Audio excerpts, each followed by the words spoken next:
सभी मित्रों को सादर नमस्ते। आज हम यहाँ यज्ञ के क्या लाभ हैं इस विषय पर थोड़े से विचार देने के लिए मैं उपस्थित हुआ हूँ। आशा है आप निश्चित रूप से इन विचारों से लाभान्वित होंगे। कोई सुझाव यदि है तो हमें अवश्य कमेंट बॉक्स में दें। यज्ञ क्यों करना चाहिए, यज्ञ के क्या लाभ हैं, इस विषय को हम एक उदाहरण से समझते हैं। एक भक्त परमपिता परमात्मा के पास पहुंच गया और जैसे ही भगवान के पास पहुंचा तो उसने कहा, प्रभु मुझे स्वर्ग दे दो, प्रभु मुझे स्वर्ग दे दो। अब प्रभु ने कहा, क्यों, तुम्हें स्वर्ग क्यों दे दें? तो प्रभु ने उस भक्त ने कहा कि प्रभु मैंने दुनिया में कोई पाप नहीं किया है, सारे काम पुण्य किए हैं, यानी पुण्य ही पुण्य किया है, कभी पाप नहीं किया है, इसलिए आप मुझे स्वर्ग दे दो। अच्छा, संसार में परिभाषा भी यही प्रचलित है कि जो पाप करेगा वो नरक में जाएगा और जो पुण्य करेगा वो स्वर्ग में जाएगा। तो व्यक्ति भी इसी परिभाषा को अपने जीवन में, इस परिभाषा का अनुकरण करते हुए अपने जीवन को बिताने के बाद भगवान के पास पहुंचा और बोला, प्रभु मुझे स्वर्ग दे दो। प्रभु ने कहा, ठीक है, इसकी कुंडली देखो। पता चला तो वास्तव में उसने कोई बुरा काम नहीं किया था, कोई पाप नहीं किया था। प्रभु ने कहा, तुम तो स्वर्ग में जाने के अधिकारी हो, जाओ। जैसे ही प्रभु उसे स्वर्ग में भेजने वाले थे, इतनी देर में धरती माँ आ गई। धरती माँ ने कहा, प्रभु ये मेरा ऋणी है और जब तक ये मेरा ऋणी है तब तक स्वर्ग में जाने का अधिकारी नहीं है। प्रभु ने कहा, क्या तुम्हारा क्या ऋण है? तो धरती माँ ने कहा कि इसने संसार में कोई पाप पुण्य, पाप चाहे ना किया हो, लेकिन इसने मुझे गंदा किया है, मेरे ऊपर रहा है, तो मेरे ऋण से ये ऋणी है और जब तक इस ऋण से ऋणी रहेगा तब तक मैं नहीं समझती हूँ कि ये स्वर्ग में जा सकता है। प्रभु ने कहा, बात सही है, जाओ पहले धरती माँ के ऋण को उतार करके आओ। वो धरती माँ के ऋण को उतारने के लिए बहुत सारी योनियों में भटका। उसके बाद धरती माँ के ऋण से जब उऋण हुआ तो फिर परमपिता परमात्मा के पास पहुँचा और बोला, प्रभु अब तो मुझे स्वर्ग दे दो। इतनी जैसे ही परमपिता परमात्मा उसे स्वर्ग देने वाले थे, उतनी देर में जल देवता पहुँच गए। जल देवता ने भी कहा, प्रभु ये मेरा ऋणी है और जब तक मेरा ऋणी है तब तक स्वर्ग में जाने का अधिकारी नहीं है। तो प्रभु ने कहा, ठीक है, जाओ इनका भी ऋण उतार करके आओ। वो जल देवता का भी ऋण उतारने के लिए मछली इत्यादि जीव बन करके कई साल, कई योनियां भटकने के बाद फिर भगवान के पास पहुंचा। प्रभु ने कहा, अब तो मैं धरती माँ, उस भक्त ने कहा प्रभु से, अब तो मैं धरती माँ का ऋण भी उतार आया, जल देवता का ऋण भी उतार दिया, अब तो आप मुझे स्वर्ग में जाने दो। तो प्रभु जैसे ही उसे स्वर्ग में भेजने वाले थे, इतनी देर में वायुदेव पहुँच गए। वायुदेव ने कहा, प्रभु ये मेरा भी ऋणी है और जब तक मेरा ऋणी है तब तक ये स्वर्ग में जाने का अधिकारी है, मैं नहीं समझता। प्रभु ने कहा, ठीक है, जाओ वायुदेव का भी ऋण उतार करके आओ। अब वायुदेव के साथ वो आया। वृक्ष इत्यादि योनियों में भटकने के बाद वो वायु के ऋण से भी ऋण होकर के भगवान के पास पहुंचा और जैसे ही भगवान के पास पहुंचा तुरंत उसके पीछे धरती माँ आ गई और कहा, प्रभु ये मेरा ऋणी है। भक्त ने कहा, माता अभी तो मैं आपके ऋण से उऋण होकर के आया था। तो धरती माँ ने बड़ी विनम्रता के साथ में कहा कि भक्त, जब तू जल और वायु को शुद्ध कर रहा था उस समय पुनः मेरा ऋणी हो गया, इसलिए मेरे ऋण से उऋण हो। भक्त फिर धरती माँ के ऋण को उतारने के लिए जमीन पर आ गया। कहने का तात्पर्य यह है कि धरती माँ के ऋण को उतारे तो जल देवता का ऋण चढ़ जाए, जल देवता का ऋण उतारे तो वायुदेव का ऋण चढ़ जाए, एक दूसरे का ऋण उतारने के चक्कर में एक दूसरे का चढ़ जाए। ऐसे हजारों वर्ष, हजारों योनियाँ बीत गई। जब हजारों योनियाँ, हजारों वर्ष ऐसे बीत गए तो भक्त भगवान के सामने हाथ जोड़ करके खड़ा हो गया और बोला, प्रभु ऐसे तो मैं कभी स्वर्ग में नहीं जा पाऊँगा। प्रभु ने कहा, वास्तव में यदि तू स्वर्ग में जाना चाहता है तो मेरी बात सुन। उस भक्त ने कहा, प्रभु हाँ, मैं आपकी आज्ञा मानने के लिए तैयार बैठा हूँ, आप बस मुझे स्वर्ग में जाने का रास्ता बताइए। तो भक्त ने प्रभु ने कहा स्वर्ग कामो यजेत, स्वर्ग की कामना वाले यज्ञ करें। यदि तू वास्तव में स्वर्ग में जाना चाहता है तो यज्ञ कर। अब भक्त को ये बात पची नहीं। उसने कहा जो कार्य में हजारों योनियों में हजारों वर्ष लगाने के बाद जिस स्वर्ग को प्राप्त नहीं कर पाया, उस स्वर्ग को आपके यज्ञ करने से कैसे प्राप्त कर सकता हूँ। तो प्रभु ने कहा कि बड़ा भोला है रे तू, यज्ञ की महिमा को नहीं जानता। यज्ञ में जब हम सुगंधि युक्त पदार्थों को, आरोग्य वर्धक नाना प्रकार की औषधि युक्त सामग्री और घी को जब हम अग्नि में डालते हैं, चढ़ाते हैं, तो उस अग्नि से जल करके वो वायु को शुद्ध करता है, और वायु जैसे ही शुद्ध होता है वो ऊपर की तरफ जाता है और ऊपर आकाश में बादलों को शुद्ध करता है, और बादलों को शुद्ध करने के बाद जब जल शुद्ध बरसता है ज़मीन पर तो पृथ्वी भी शुद्ध हो जाती है। यानी एक यज्ञ करने से वायु, जल और पृथ्वी, इन तीनों के ऋण से तू ऋण हो सकता है, इसलिए तू यज्ञ कर। वेद और भी कहता है यज्ञो वही श्रेष्ठ तमम कर्म, यज्ञ संसार का सबसे श्रेष्ठ कार्य है। इसीलिए श्रेष्ठ है क्योंकि इस छोटे से कार्य के करने से हमारे सभी प्रकार के ऋण उतर जाते हैं। इसलिए हमारे प्राचीन ऋषि महर्षि यज्ञ को जितना महत्व देते थे, उतना जितना अपनी साधना को महत्व देते थे, उतना ही महत्व अपने यज्ञ नित्य कर्म को देते थे। उसके पीछे कारण यही था कि वो अन्य योनियों में भटकना नहीं चाहते थे, इन सब ऋणों से उऋण होना चाहते थे। इसलिए उन्होंने इस यज्ञ की परंपरा को अपनाया। इसलिए हम अपने जीवन में यज्ञ को धारण करें। यज्ञ के लाभ बहुत सारे हैं, उनमें से एक लाभ ये भी है कि हम इन 3 प्रकार के ऋणों से, तीनों जो देवताओं के ऋण हैं उनसे उऋण हो जाते हैं। एक लाभ ये भी है। तो मैं समझता हूँ आप सब लोगों को ये लाभ निश्चित रूप से पसंद आए होंगे, और हम सब इन ऋणों से उऋण होना चाहते हैं तो अपने जीवन में यज्ञ की परंपरा को लेकर के आएं। सभी मित्रों को सादर नमस्ते। आज मैं योग किसे कहते हैं इस विषय पर चर्चा करने के लिए उपस्थित हूँ। योग शब्द को समझने के लिए महर्षि पतंजलि द्वारा रचित योग दर्शन के पास हमें जाना पड़ेगा।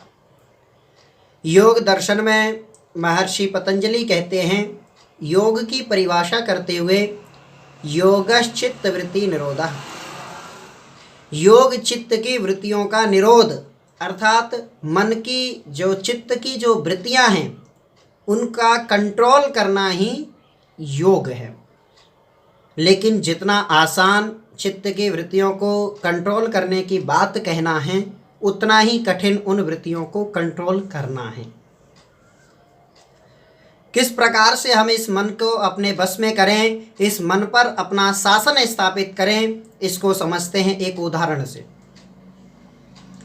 एक बार राजा ने घोषणा कर दी अपने पूरे शहर में, अपने पूरे नगर में, कि जो कोई व्यक्ति मेरी इस बकरी को पेट भर के भोजन कराएगा, खाना खिलाएगा, चारा खिलाएगा, मैं उसे आधा राजपाट दे दूंगा। आधे राजपाट की बात सुनी तो बहुत सारे लोग राज दरबार में उपस्थित हुए।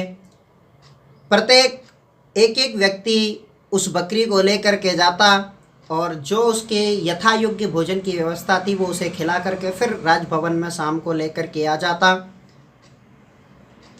बकरी की एक आदत होती है, प्रवृत्ति कह लीजिए, कि उसका चाहे कितना ही पेट क्यों ना भरा हो, लेकिन फिर भी वो भोजन को देख करके मुंह जरूर मारेगी।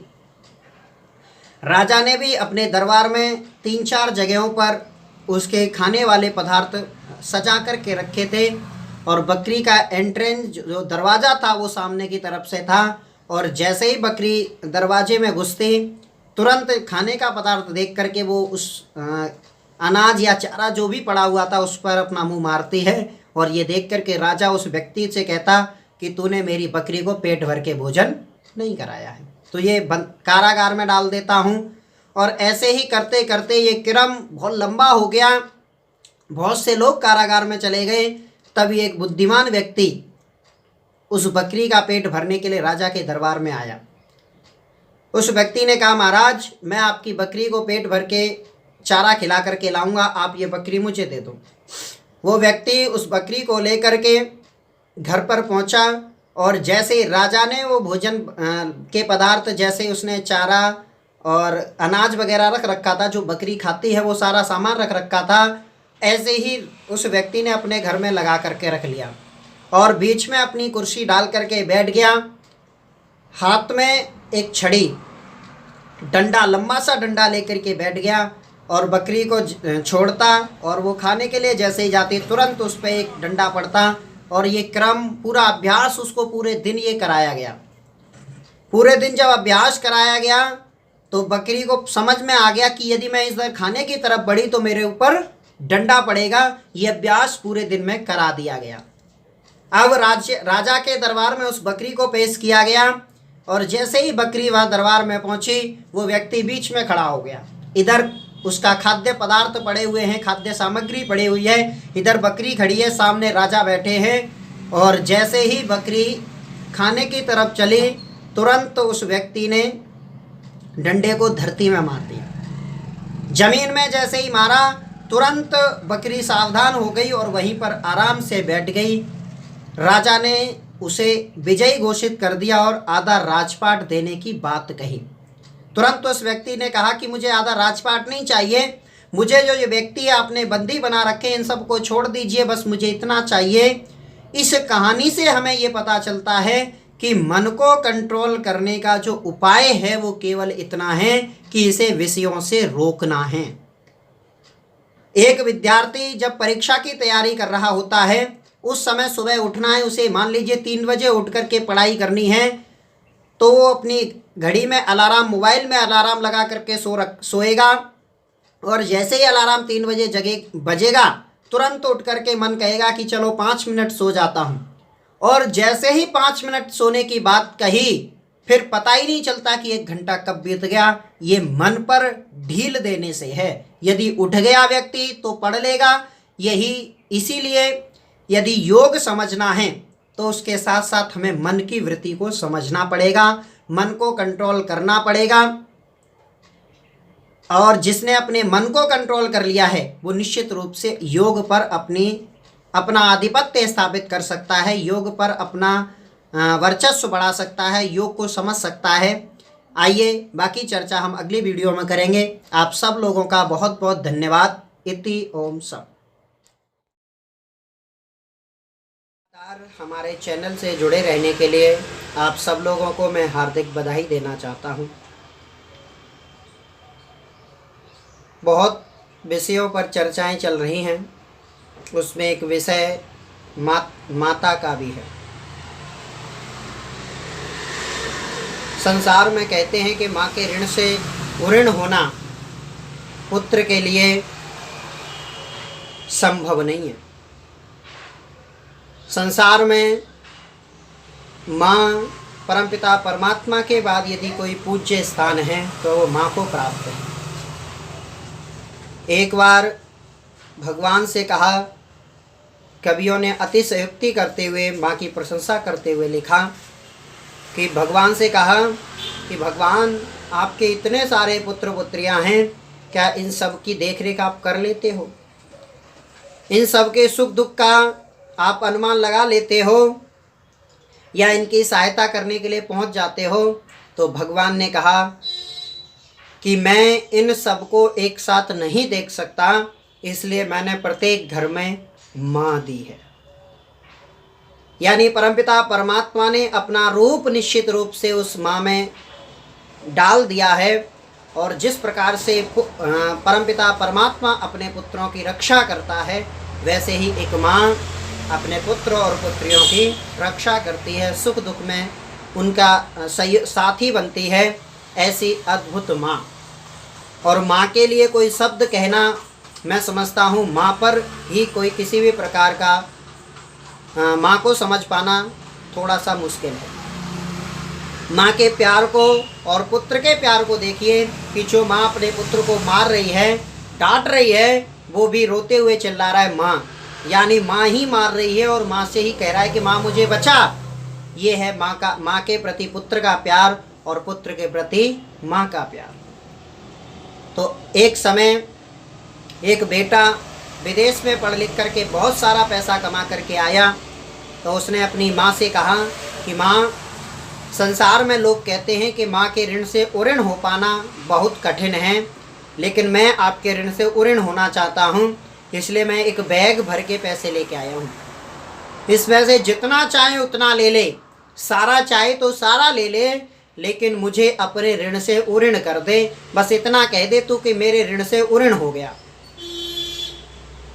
माँ ने कहा कोई बात नहीं, मैं तो ऐसे ही बोल दूंगी कि नहीं माँ, मुझे आप अपने ऋण से उऋण करो। अब माँ, जब बेटा जिद पकड़ गया तो माँ ने कहा ठीक है, यदि तू वास्तव में मेरे ऋण से उऋण होना चाहता है तो इन रुपए पैसों से तू ऋण से उऋण नहीं हो सकता, इनको तू अपने साथ ले जा। शाम को मेरे साथ एक रात तू सो जा।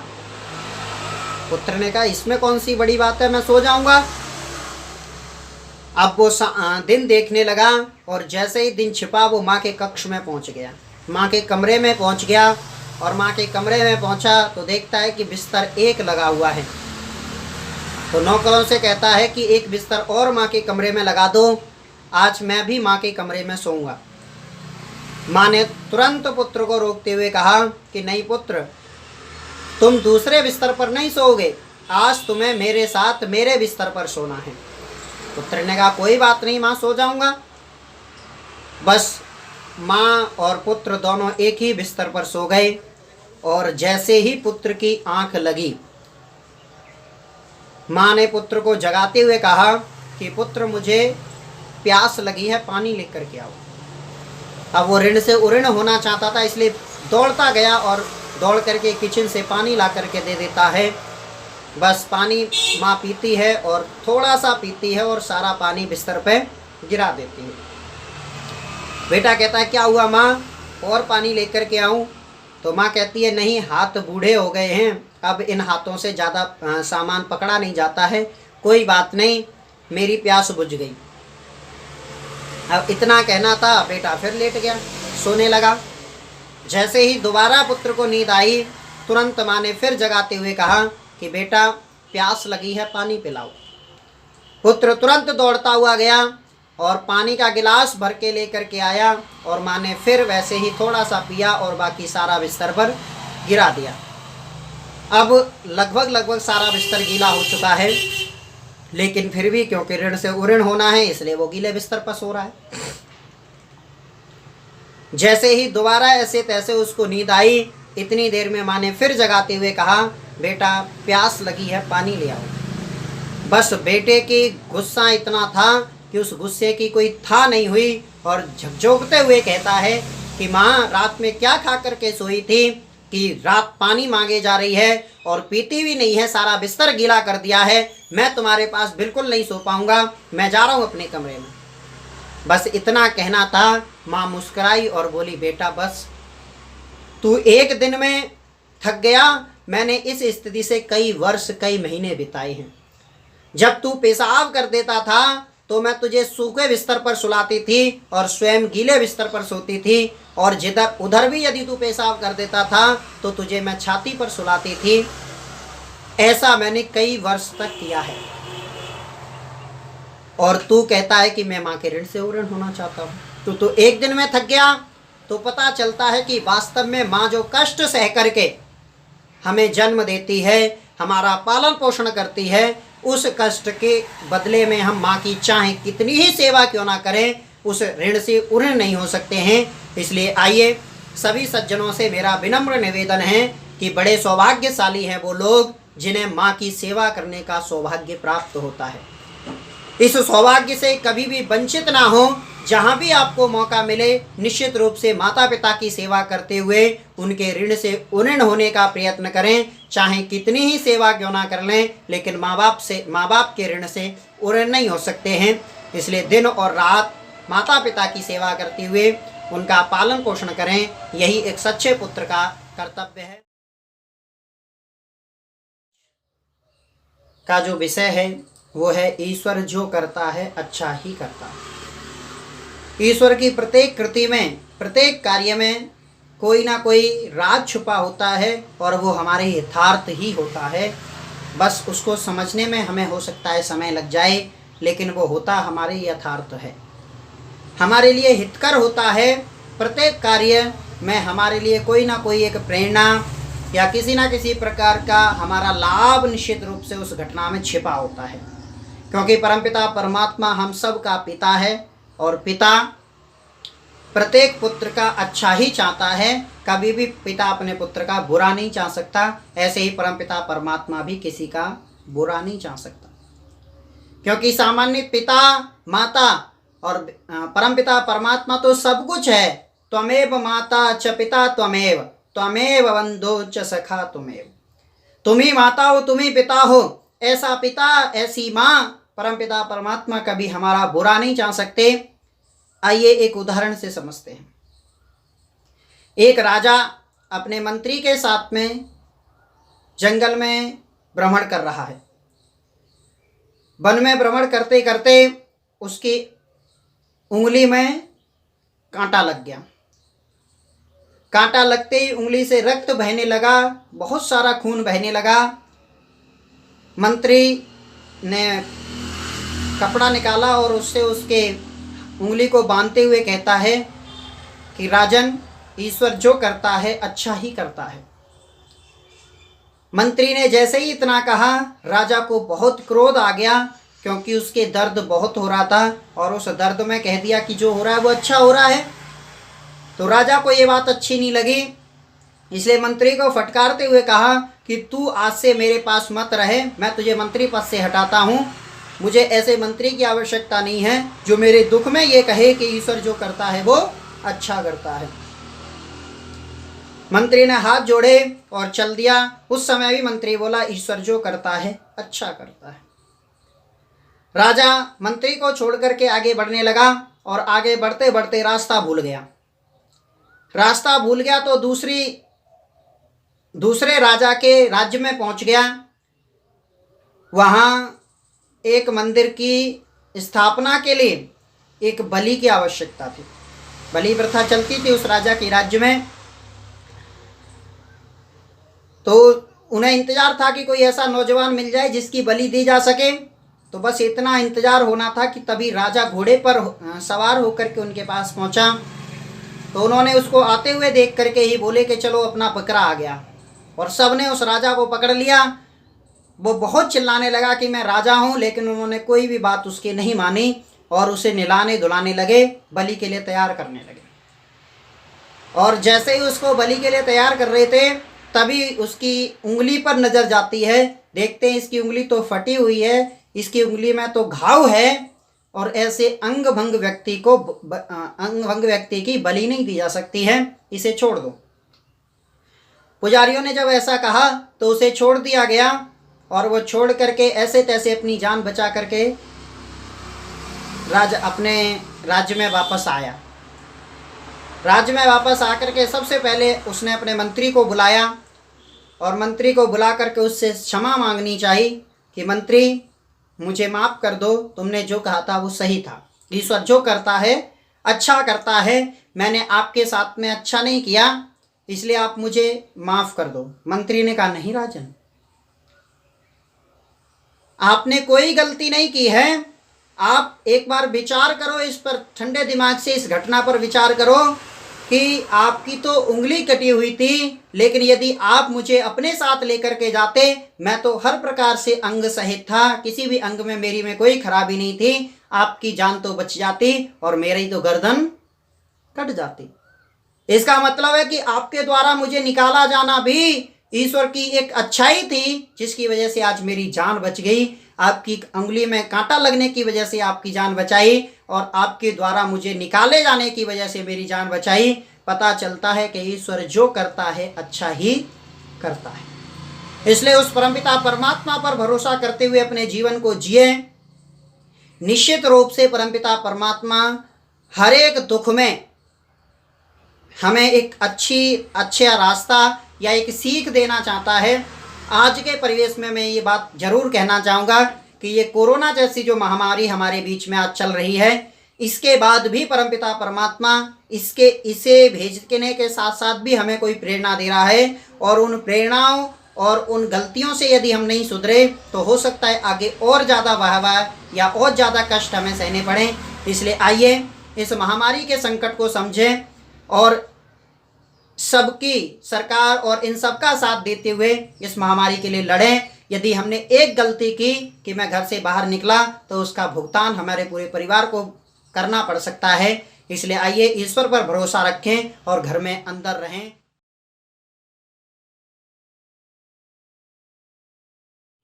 इंसान किसे कहते हैं, इस विषय पर वीडियो लेकर के आया हूँ। क्या वास्तव में वो इंसान कहलाने के योग्य है जिस व्यक्ति के पास बहुत ज़्यादा डिग्रियां हैं, या बहुत पढ़ा लिखा है, या बहुत धनवान है? कौन वास्तव में इंसान कहलाने योग्य है? क्योंकि शास्त्रकार कहते हैं मनुर्भव, हे जीव तू मनुष्य बन। तो पता चलता है कि मनुष्य बना जाता है, पैदाइशी कोई मनुष्य नहीं होता है। मनुष्य के गुण निश्चित रूप से निर्धारित किए हैं। उन गुणों पे कौन वास्तव में सटीक प्रकार से, सही प्रकार से घटता है, इस पर विचार करने के लिए हम आज यहाँ उपस्थित हैं।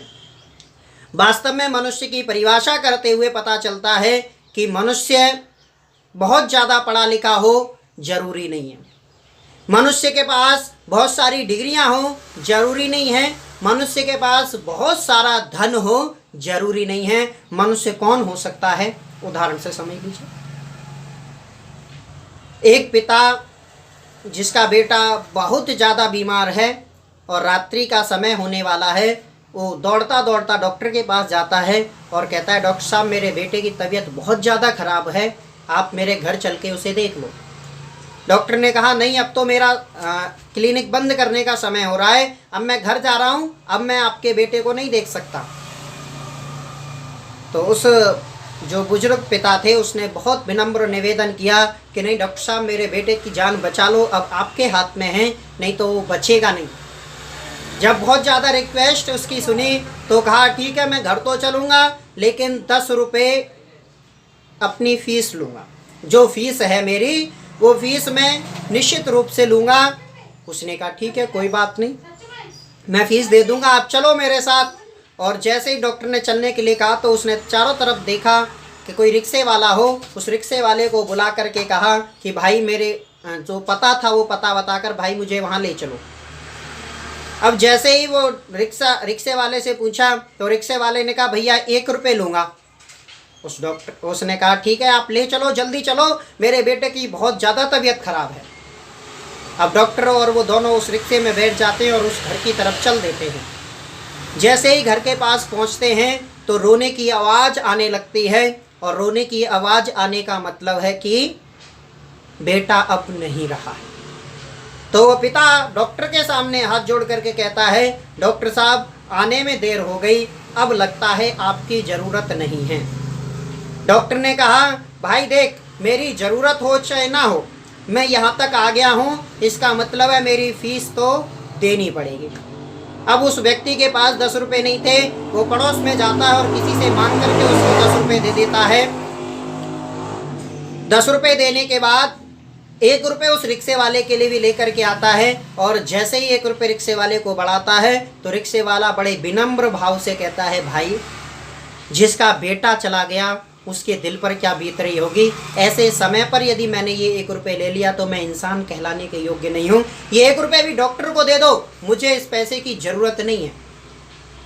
तो वास्तव में पता चलता है कि इंसानियत गुण एक रिक्शे चलाने वाले के पास भी हो सकते हैं, और वही गुण जो डॉक्टर की डिग्री धारण करने वाला व्यक्ति है उसके पास भी नहीं हो सकते हैं। इसलिए वेद भगवान और वेद शास्त्र कहते हैं कि सबसे पहले है इंसान तू मनुष्य बन।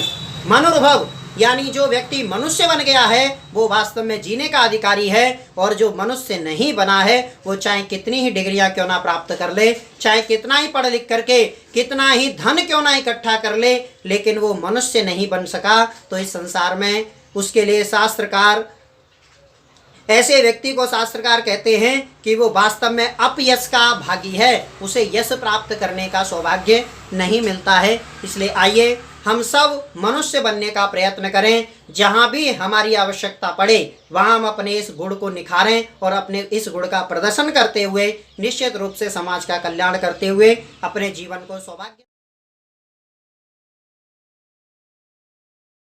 आपके बीच में ईश्वर है, ईश्वर क्या करता है, ईश्वर कहाँ रहता है, इन 3 प्रश्नों को आपके बीच में लेकर के आया हूँ। इन तीनों प्रश्नों को हम एक उदाहरण से समझेंगे। बादशाह अकबर ने अपने मंत्रिमंडल को बुला करके और नवरत्नों को बुला करके 3 प्रश्न ये रखे कि मैं भारत में शासन करता हूँ और यहाँ मैं देखता हूँ कि लोग ईश्वर को मानते हैं, ईश्वर की पूजा करते हैं, तो मैं जानना चाहता हूँ कि ईश्वर है, कहाँ रहता है और क्या करता है। इन 3 प्रश्नों का जवाब कौन देगा? तो उसकी निगाह बीरबल पर पड़ी और कहा, बीरबल तुम भी बहुत पूजा पाठ करते हो, मैं इन 3 प्रश्नों का उत्तर तुमसे चाहता हूँ। बीरबल ने कहा, महाराज मैं इन 3 प्रश्नों के उत्तर देने के लिए कुछ समय आपसे चाहता हूँ, 15 दिन बाद मैं इनका उत्तर आपको दूंगा। बीरबल बादशाह ने कहा, ठीक है, 15 दिन के बाद मैं इनके उत्तर आपसे ले लूँगा, तब तक आपकी छुट्टी है, आप चाहो जो करो। 15 दिन बाद जब तुम्हें समय लगे तब मेरे पास आकर के मेरे प्रश्नों का उत्तर दे देना। बीरबल ने कहा, ठीक है महाराज, और वो ऐसे कह कर के घर को चला गया। घर जा कर के धीरे धीरे कुछ दिन तो आराम से बीते, लेकिन जैसे ही दिन 15 बीतने के निकट आते रहे तो उसकी टेंशन बढ़ती गई और वो परेशान होता गया, क्योंकि जानता है लेकिन समझाए कैसे। बहुत सी बातें ऐसी होती हैं जो हमें आती तो हैं लेकिन हम दूसरे व्यक्ति को समझा नहीं पाते। तो इसी समस्या में बीरबल भी परेशान। तभी उसका एक छोटा बेटा 8 साल का, वो कहता है, पिताजी परेशान लग रहे हो, क्या बात है? तो पिताजी ने कहा, कोई बात नहीं, तुम अपना काम करो, खेलो। जब 2-3 दिन लगातार बेटे ने पूछा तो फिर बेटे को उसने अपनी समस्या बताई, कहा कि ऐसे ऐसे पूरी परेशानी है। बेटे ने कहा, पिताजी बस इतनी सी बात है? पिताजी ने कहा, बेटे ये इतनी सी नहीं है, मेरी पूरी नींद इन 3 प्रश्नों ने खराब कर रखी है। तो बेटे ने कहा, ठीक है पिताजी, आप महाराज से बोल दीजिए कि ये 3 प्रश्नों के उत्तर तो मैं दूंगा। बीरबल ने कहा, बेटे मुझे बता दो, मैं भी राजा को बता दूंगा। बेटे ने कहा, अच्छा बताऊं मैं और क्रेडिट आप लेकर के जाओ? नहीं, मैं ही बताऊंगा। बीरबल ने कहा, चलो मुझे तो उत्तर बताने से मतलब है, आप बता देना। और वो अपने बेटे को लेकर के राज दरबार में पहुंच जाता है। जैसे ही राज दरबार में पहुंचता है, पहुंच करके सीना थोड़ा सा अच्छा करके और सर उठा करके बोलता है, महाराज बादशाह आपके प्रश्न इतने छोटे थे कि इनका उत्तर तो मेरा बेटा देगा। मेरे लिए ये माना बोलना इसमें थोड़ी सी इन प्रश्नों का अपमान होगा, क्योंकि मैं इतने छोटे विषय पर नहीं बोलता, इनके उत्तर तो मेरा बेटा दे देगा। बादशाह ने कहा, कोई बात नहीं, हमें तो उत्तरों से मतलब है, कोई भी दे दे। तो उस बेटे ने कहा, बादशाह ने अपने उस बीरबल के बेटे से कहा, बेटे बताओ ईश्वर है, कहाँ रहता है, क्या करता है, इन तीनों प्रश्नों के उत्तर देने की कृपा करो। तो छोटे से बेटे ने कहा कि बादशाह आप शासन तो भारत में करते हैं, लेकिन शायद भारत की संस्कृति से परिचित नहीं है। बादशाह ने कहा, क्या बात है? उसने कहा कि आप, मेरे पिताजी आपके यहाँ काम करते हैं, वो आपके वर्कर हो सकते हैं, लेकिन मैं तो आपके यहाँ कोई काम नहीं करता हूँ, मैं तो आपका अतिथि हूँ, और अतिथि सत्कार किए हुए आप अपनी समस्या मेरे को बताए जा रहे हो। बीरबल ने कहा, क्षमा करें, तुरंत बच्चे के लिए पूछा, क्या लोगे? तो उसने कहा, मैं तो बालक हूँ, मुझे दूध चाहिए। अब दूध बोलना था, इतने में दूध आ गया, और दूध आने के बाद वो छोटा सा बेटा उस दूध के कटोरे को चलाए जा रहा है, काफ़ी देर हो गई। तो उसके बाद बादशाह ने कहा, बेटे उसमें जो शक्कर या चीनी पड़ी हुई है वो तो घुल गई है, तुम इस दूध को पी लो और मेरे प्रश्नों के उत्तर दो। तो छोटे से बेटे ने कहा, महाराज मैंने सुना है इसमें घी होता है, वो देख रहा हूँ कि कहाँ है वो घी। तो बादशाह हंसी और बोले, नादान बालक, आपको पता नहीं है कि इसमें जो घी है, मक्खन है, उसके लिए बहुत मेहनत करनी पड़ेगी, उसके बाद वो घी और मक्खन पता चलेगा। तो बालक ने कहा बादशाह इसमें घी है तो? बादशाह ने कहा है तभी तो निकलेगा। तो इसका मतलब इसमें घी है, और घी निकालने के लिए प्रोसेस है, इसमें छाछ लगानी पड़ेगी, फिर इसको मथना पड़ेगा, उसके बाद गर्म करना पड़ेगा, तब जा कर के इसमें से जो घी है वो निकल करके आएगा। इन 3-4 प्रोसेस पूरा करने के बाद इसमें से घी बाहर निकलेगा। महाराज आपके 2 प्रश्नों का उत्तर हो गया। महाराज ने कहा कैसे? कि जैसे इस घी में, इस दूध में घी है लेकिन दिखाई नहीं दे रहा है, ऐसे ही सारे संसार में ईश्वर विद्यमान है लेकिन वो दिखाई नहीं दे रहा है। तो जैसे दूध के प्रत्येक कण-कण में घी विद्यमान है, ऐसे ही प्रकृति के, सृष्टि के सारे कण-कण में ईश्वर विद्यमान है। महाराज ने कहा अच्छी बात है। अगला कि जिस प्रकार से इसमें से घी निकालने के लिए एक लंबी प्रक्रिया को फॉलो करना पड़ता है, ऐसे ही ईश्वर को इस प्रकृति में प्राप्त करने के लिए भी बहुत एक लंबी प्रक्रिया है, उसे फॉलो करना पड़ता है। योग दर्शन ने भी बताया है, यम, नियम, आसन, प्राणायाम, प्रत्याहार, धारणा, ध्यान, समाधि, इन 8 सीढ़ियों पर चढ़ करके ही हम उस परमपिता परमात्मा को प्राप्त कर सकते हैं। इसलिए तो दूसरा, तीसरा और अंतिम प्रश्न उसने कहा, तो बालक ने कहा महाराज आप बहुत भोले हो, आप मुझसे गुरु बनकर के पूछ रहे हो या शिष्य बन करके? तो उस बच्चे ने, महाराज ने कहा यदि मैंने गुरु कहा तो ये कहेगा कि आप बता दो, और गुरु का कर्तव्य है कि बताना पड़ेगा, इसलिए शिष्य बन करके ही अच्छा है। तो उसने कहा शिष्य बन करके पूछ रहा हूँ। तो शिष्य बन करके पूछ रहे हो तो ये कैसी विधा है कि शिष्य ऊपर बैठा है और गुरु जमीन पर खड़ा है? तो बस बालक था, अकबर ने उसको उठाया और सिंहासन पर बिठाल दिया। सिंहासन पर बिठालते ही वो बालक हंसा और बोला महाराज बस ईश्वर यही करता है, राजा को रंक और रंक को राजा बनाता है, ईश्वर का काम केवल इतना ही है। तो आपके तीनों प्रश्नों के उत्तर हो गए, ईश्वर है।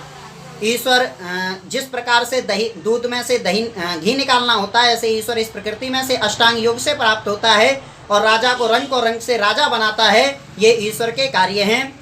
बादशाह ने हाथ जोड़े और कहा आपने सही कहा, तो वास्तव में ईश्वर है, लेकिन ईश्वर को प्राप्त करने के लिए यम, नियम, आसन, प्राणायाम, प्रत्याहार, धारणा, ध्यान, समाधि को हमें फॉलो करना पड़ेगा। इसलिए आइए ईश्वर को जाने, ईश्वर को पहचाने। हमारा उद्देश्य केवल इतना ही है। वीडियो पसंद आई हो तो लाइक करें, और यदि हमारे चैनल पर आप नए हैं तो सब्सक्राइब करना ना भूलें, और यदि कोई राय है तो कमेंट बॉक्स में हमें ज़रूर बताएं। आप सब लोगों का बहुत बहुत धन्यवाद।